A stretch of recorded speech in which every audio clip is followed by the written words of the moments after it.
Hello, I'm Sammy Faircloth. I'm a freelance writer and author of the Caravan Handbook and the Motorhome and Campervan Handbook. And today I want to talk to you about winter touring and top tips. Winter touring offers a unique and magical experience for those that are willing to embrace those colder months. There's nothing nicer than waking up on a crisp morning and snuggling inside your caravan and watching the world go by. But winter touring, it's really important that you prepare for it. So I'm going to share with you some top tips. I love an awning, and personally I own 6 awnings of various sizes. So if you plan to use an awning, I'd recommend using a porch awning as it offers better protection from the elements. Adding a roof lining will help to reduce condensation inside the awning and keep it warmer. Storm straps and rock pegs are essential to secure the awning during strong winds. Some even use them on caravan corner steadies for extra stability in mountainous areas like Scotland. It goes without say that you need to check tyre pressure and torque before every journey. Check your tyre regulations, as winter tyres are obligatory in some European countries. Winter tyres or all-season tyres are specifically designed for wintry conditions and usually bear markings like M&S, a snowflake symbol or a snowy mountain symbol. Keep snow chains handy for your tow vehicle when venturing into heavy snow, but remember that you should not put snow chains on caravan tyres.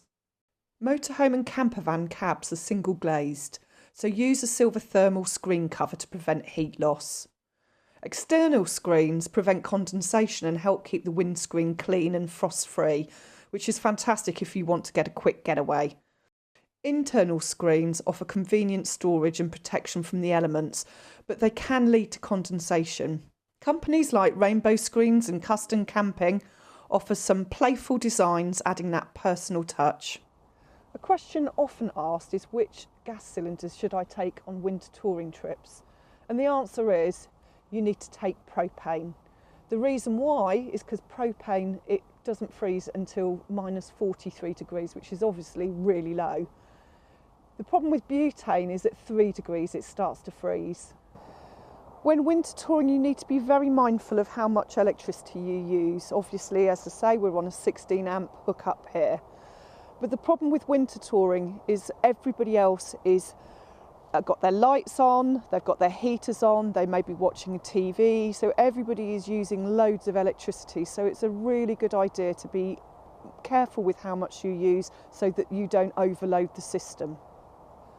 On particularly cold days like we have here today, it's a really good idea to buy an insulation cover like this for your water container, but to also make sure that you've got an insulation cover for your water pump as well, to prevent all of that from freezing. But another bit of advice would be to make sure that your water container is full of water, or as close to the top as possible, because obviously the more water you have in there, the harder it is for it to freeze. If you've bought a second-hand caravan and it comes with these covers, you've probably wondered what they are. Well, these are winter fridge vent covers. You put these on when the temperatures drop below 10 degrees C or 50 degrees Fahrenheit, and the idea is to prevent overcooling. Overcooling is when your fridge starts to freeze everything inside. So when you've done all your external checks for winter touring, other considerations now that we're indoors that I would recommend: pack plenty of warm clothes and extra bedding just to be absolutely sure. Also, if your clothes or your coats or boots get really wet from a muddy walk or whatever, a good idea is to put them in your shower and let them dry in there. So that's a really good place to dry the wet weather gear.